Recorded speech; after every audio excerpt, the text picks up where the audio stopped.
కొత్త యుగానికి torch bearer doctor బుద్రి తాతి, Padmashri 2026. వారు అంటారు, చీకటిని చీల్చుకుంటూ వెళితేనే వెలుగు ఉద్భవిస్తుందని. బుద్రి తాతి సరిగ్గా ఆ వెలుగే అయ్యారు. కేవలం 15 ఏళ్ల వయసులోనే ఆమె ఒక కఠోర నిజాన్ని చూసింది.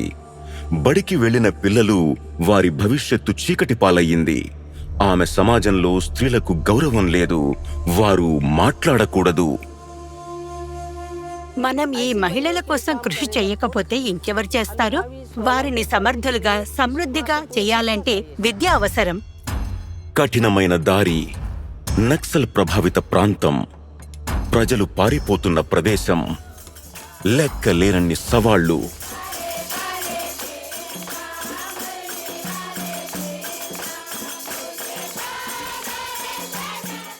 ఆకలి దప్పికల గురించి చింతించక మైళ్ళు నడిచింది. గ్రామం నుండి గ్రామానికి వివరిస్తూ, స్ఫూర్తినిస్తూ ఆమె ప్రజలతో మాట్లాడింది. పిల్లలను ప్రోత్సహించింది, తల్లిదండ్రులకు ప్రేరణనిచ్చింది. కొన్నిసార్లు ప్రజలు మా ముఖం మీదే తలుపులు మూసేసేవారు. అది మాకు తీవ్రంగా బాధ కలిగించేది.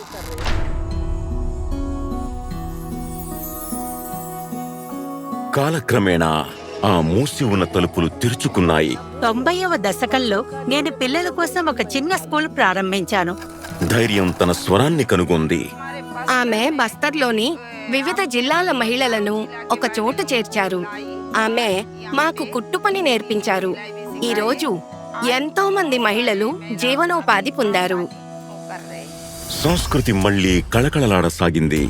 ఒకప్పుడు ఆమెను తిరస్కరించిన అదే సమాజం చివరికి ఆమెను ఆదరించింది. కాని బుద్రి తాతి విషయానికొస్తే ఆమెకు ఎల్లప్పుడూ అత్యంత గొప్ప ప్రతిఫలం పిల్లల చిరునవ్వులే, విద్య వైపు వారి అడుగులే.